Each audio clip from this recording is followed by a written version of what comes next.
In this video, we will be talking about energy associated with electromagnetic waves. Before we get into that, let's do a quick recap of what electromagnetic waves are. So as you know, electromagnetic waves comprise of magnetic field and electric field which are mutually perpendicular.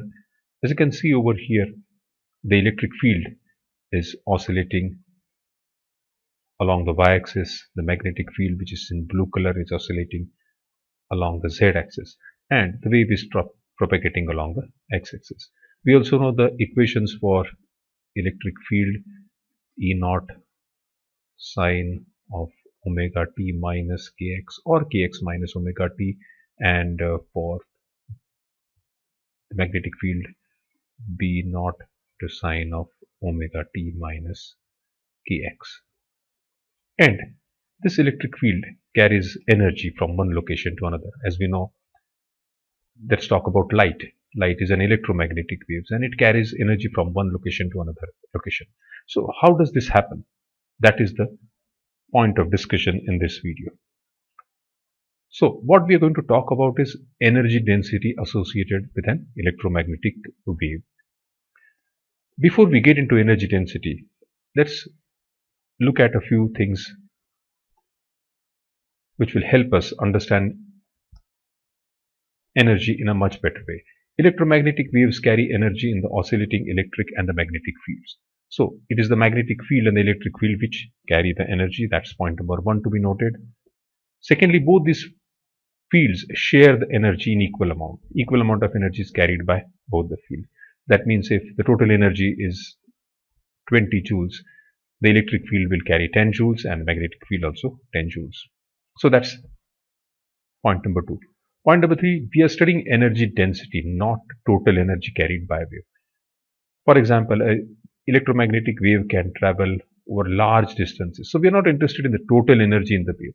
We are interested in finding out the energy per unit volume. So if this wave is traveling in different directions, we will find out the energy density. That means energy per unit volume of the wave. Secondly, how are electromagnetic waves produced? So we know they are produced by oscillating charge in an LC circuit. And the energy of the electric field is coming from the capacitor, and the energy of the magnetic field is coming from the inductor. So with this background, let's try to jump into energy density. We will begin by first looking at energy density of the electric field. So here we are talking about only the electric field. Later we will study about energy density associated with the magnetic field. So we know that energy associated with the electric field comes from the capacitor. So let's say we have this capacitor with two plates placed d distance apart, charge plus q minus q on this plate. And when this charge is established, we know that an electric field gets established between the two plates in this particular direction. Now, what would be the energy associated with this capacitor? We know that U, that is the energy associated with this capacitor, would be half C V squared, where C is the capacitance of the capacitor and V is the potential difference between the two plates. Also, we can write this as U is equal to half capacitance of a capacitor, we know, is epsilon naught A over T into V square, where A is the cross-sectional area of this plate and T is the distance between the two plates.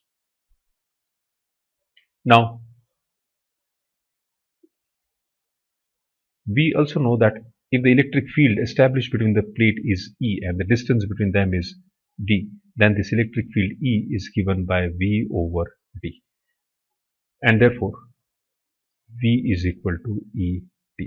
And I can put this value of potential difference in this equation. So I'll get U is equal to half epsilon naught A over T into V squared. So it will be E square D square. And 1 D will get cancelled out. So I can rewrite this as half epsilon naught A D into E square. And this will give me half epsilon naught. Now what is area into distance? Area is the cross-section area of the plate and D is the distance between the plates. So this will give me volume. So I am writing over here volume. I am not writing capital V because that one can get mixed up with voltage V over here. So I am writing E into D is volume into E square. So the energy over here between the two plates of the capacitor can be given as half epsilon naught into volume into E square. And therefore, energy density, which we will denote by small UE, is equal to energy per volume. So UE is equal to U over volume.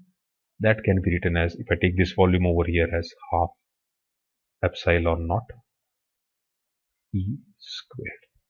So this is the energy or energy density associated with the electric field, half epsilon naught E squared.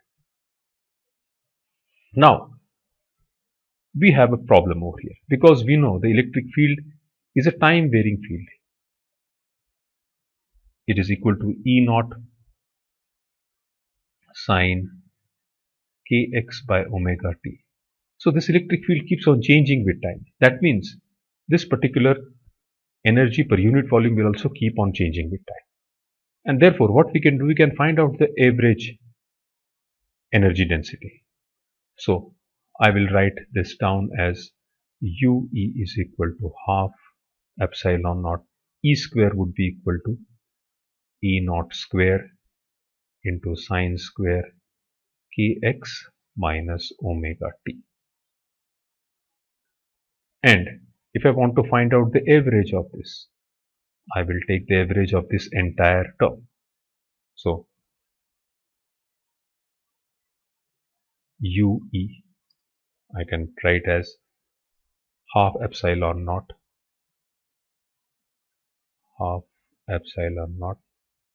it is E naught square into sine square omega t minus kx, or was it kx minus omega t? I had taken kx minus omega t, so I will write this as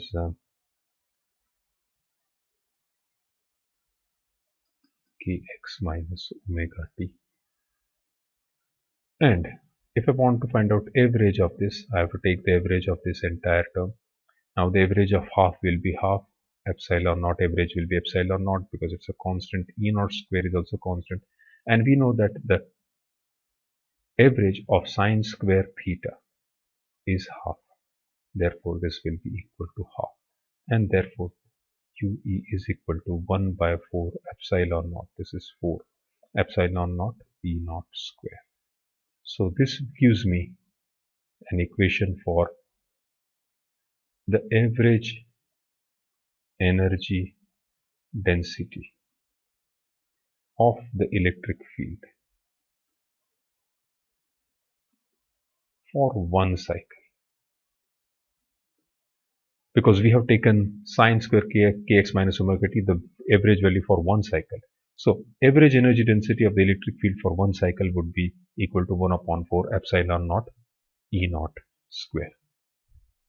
Now we could write this UE average as 1 upon 2 epsilon naught into E naught square by 2, and then we could write this as E naught by root 2 into E naught by root 2, and that would give me half epsilon naught. E naught by root 2 is ERMS, so I could write this as ERMS squared. So you could also put this particular term in terms of the RMS value. Thus, we are able to find out the average energy density of the electric field. In the next video, we will look at a similar exercise for the magnetic field.